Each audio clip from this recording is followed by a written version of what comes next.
Hello student, नमस्कार। मैं Jagbir sir आप सबों का यूसीपी मैथमेटिक्स क्लास में स्वागत करता हूं। आज मैं क्लास 10 से एक मुख्य टॉपिक जो द्विघात समीकरण से है उस पे हम लोग यहाँ पे वीडियो बनाने जा रहे हैं, जो कि पूर्ण वर्ग विधि पे आधारित है। इसके सहायता से हम द्विघात समीकरण को सॉल्व करेंगे और इसी के साथ इसमें हम लोग श्रीधराचार्य के सूत्र को भी सॉल्व करेंगे तथा इसमें यह भी बताएंगे कि द्विघात समीकरण के मूलों की प्रकृति क्या होती है। तो आइए वीडियो को स्टार्ट करते हैं। तो सबसे पहले हम लोग, आपको पता होगा, इस पे ध्यान देना है कि द्विघात समीकरण का जो प्रारूप होता है वो इस तरह से होगा। द्विघात समीकरण का कुछ इस तरह से हम लोग सीखे थे कि ax² प्लस bx प्लस सी बराबर 0 के रूप में जो भी समीकरण होंगे उसे हम लोग द्विघात समीकरण करेंगे, जहां x के अधिकतम धनात्मक घात 2 हो और मतलब तो ऐसे समीकरण को द्विघात समीकरण कहते हैं। तो इसमें हम लोग को करना है क्या कि इसको पूर्ण वर्ग विधि के रूप में सॉल्व करना है, कि ऐसे बनाना है। तो सबसे पहले आपको स्टेप में ध्यान देना है क्या कि एक्स स्क्वायर में जो भी गुणांक होंगे उसको आपको सेपरेट करना है, हटा देना है। मतलब तो अगर हम बोथ साइड दोनों तरफ a से भाग करते हैं तो आपका ये a² मतलब कि a हट जाएंगे। तो यहाँ से दोनों तरफ a से भाग देने पर, समझे कि नहीं, तो यहाँ से लिखेंगे दोनों तरफ a से भाग देने पर, क्या बन जाएंगे, तो ये आपको बन जाएगा x² plus b by a into x plus c by a बराबर, इधर भी भाग हुआ तो ये 0 बन जाएगा। इस तरीके से आप इसको लिख पाएंगे।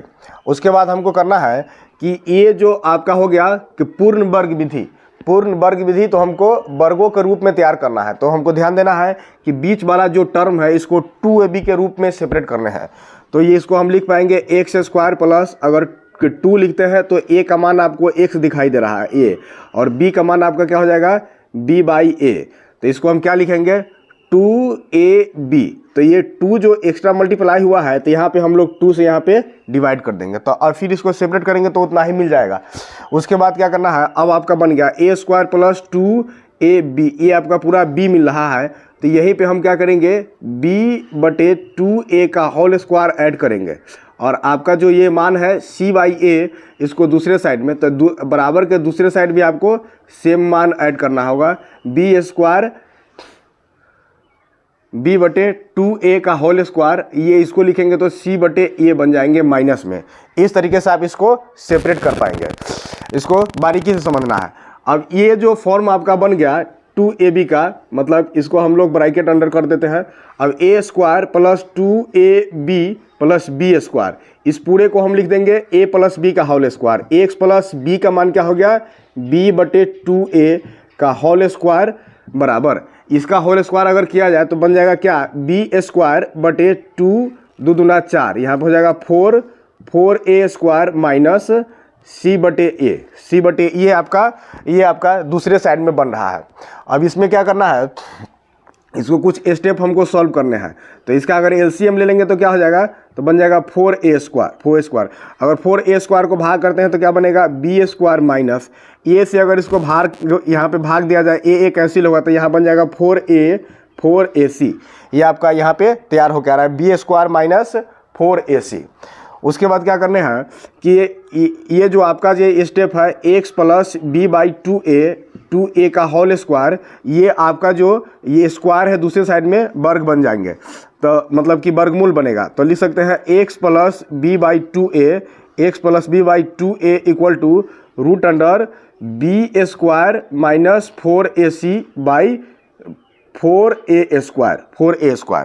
तो यहाँ से क्या हो जाएगा x plus b/2a equal to ये जो आपका जो टर्म बना, इसका जो मतलब कि वर्ग था दूसरे साइड में रूट हुआ, तो ये दोनों रूट बनते हैं, प्लस और माइनस दोनों में मान देते हैं। तो यहाँ पे हम इसको प्लस माइनस लिखते चलेंगे, प्लस माइनस इसको यहाँ पे हम लोग लिखते चलेंगे। तो यहाँ पे एक चीज़ और यहाँ पे देख लीजिए, ये जो मतलब कि x प्लस b/2a है, तो ये दूसरे साइड अगर ये अभी भेज देते हैं तो ये आपका प्लस से माइनस बन जाए। तो हम लिख सकते हैं x बराबर माइनस, मतलब कि plus minus root under b² minus 4ac इसका जो पूरा का रूट है यहाँ पे रूट से 2 बाहर होगा और स्क्वायर का a बाहर होगा, या ये जो टर्म b/2 है ये आपको प्लस और माइनस सिर्फ माइनस बनेंगे। यहाँ पे माइनस में आपको दूसरे साइड कर देंगे तो -b/2a बन जाएगा, -b/2a। इसको अगर हम यहाँ पे क्या करें, एलसीएम ले ले तो x बराबर आपके क्या बनेंगे, प्लस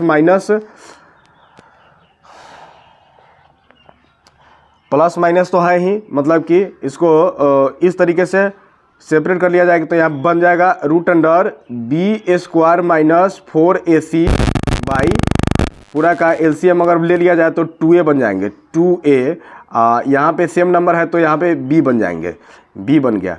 तो इसको आप इस तरीके से भी लिख सकते हैं कि x बराबर इसको अगर सीधा करके लिखा जाए तो -b plus minus √b² - 4ac बटा 2a। इसी को हम क्या करेंगे कि सीधा लिख देंगे -b plus minus √b² - 4ac, यहाँ पे लिख दिए। ये आपका हो गया पूर्ण वर्ग विधि से किसी भी द्विघात समीकरण को आप हल कर सकते हैं, जो अगर ax² plus bx plus c बराबर 0 के रूप में लिखा हो तो यहाँ पे 2 स्टेप में काम करने हैं, 2 बार। एक तो आपके ये x² का गुणांक है, इसको हटाना है, और दूसरा क्या करना है, इसमें 2ab सेपरेट करना है, 2ab किसी तरह लाना है। उसके बाद इसका जो हम लोग सॉल्व करेंगे तो आपका इस तरह से ये फॉर्मूला बन जाएगा, x बराबर -b plus minus b² - 4ac/2a। ये जो सूत्र बनता है इसे द्विघाती सूत्र, द्विघाती या श्रीधाराचार्य सूत्र बोलते हैं, श्रीधाराचार्य सूत्र कहते हैं। इसको हम लोग क्या कहेंगे, सूत्र कहते हैं। जहाँ पे आपका द्विघात समीकरण का गुणनखंड न हो पाता है वहाँ पे इस सूत्र को लगाकर उसके मूल ज्ञात कर सकते हैं। तो यहाँ पे जो ये आपके ये जो फॉर्म मिले b² - 4ac, ये अंदर वाला जो मूल मिलता है इसमें, तो इसके बारे में सबसे मतलब कि हम लोग जानते हैं। तो इसको हम लोग d से सूचित करेंगे और इसे बोलेंगे d बराबर b² - 4ac, d बराबर b² - 4ac, इसे हम लोग संकेत में लिखेंगे। अब यहाँ पे d जो हो गया, जहाँ d विवेचक, d को क्या बोलेंगे, विवेचक और या इसको हम दूसरे शब्दों में कहेंगे विविक्तर, या इंग्लिश में इसको हम बोलेंगे डिस्क्रिमिनेंट, डिस्क्रिमिनेंट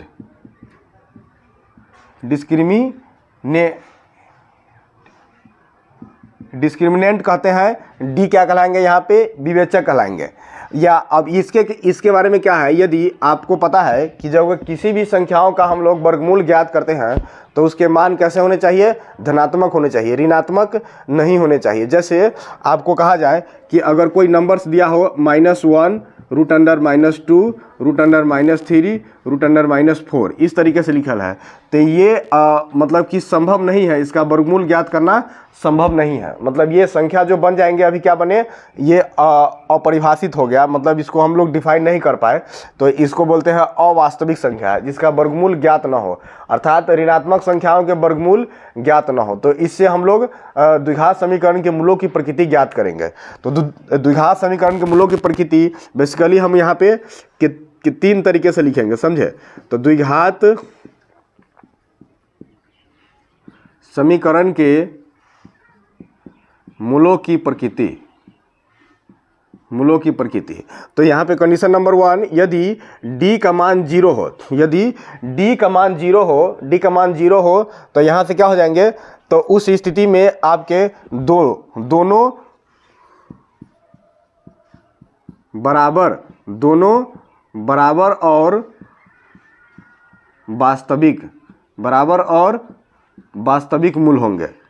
और वास्तविक मूल होंगे, ये चीज़ आपको क्लियर हुआ।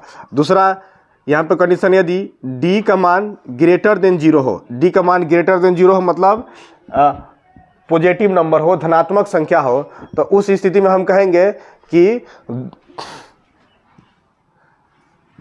दो भिन्न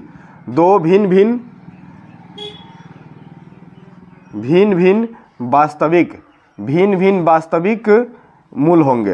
वास्तविक मूल होंगे यदि d का मान 0 से बड़ा हो।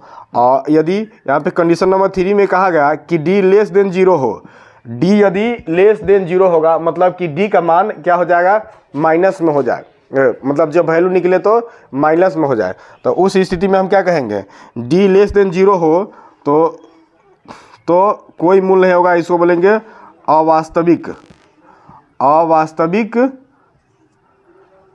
संख्याएं प्राप्त होगा, अवास्तविक संख्या होगा, समझे कि नहीं। अवास्तविक मतलब कि यहाँ कोई भी वास्तविक मान नहीं हो सकता है, ऐसे आप इसको लिख सकते हैं। तो इस तरीके से आप द्विघाती सूत्र के प्रयोग से भी द्विघात समीकरण के मूल ज्ञात कर सकते हैं।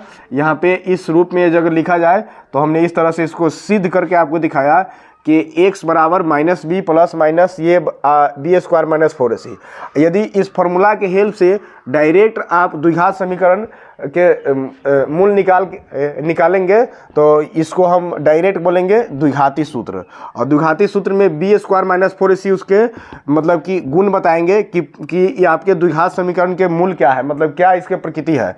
तो यदि प्रकृति का ज्ञान हो जाएगा हमें तो हम निकाल सकते हैं। मतलब यदि d बराबर 0 हो और d ग्रेटर देन 0 हो, मतलब जब भी d का मान निकले वह कितना निकले तो इक्वल टू 0 1 2 3 4 ऐसे उससे ज़्यादा ही निकले तब हम उसके मूल ज्ञात कर सकते हैं।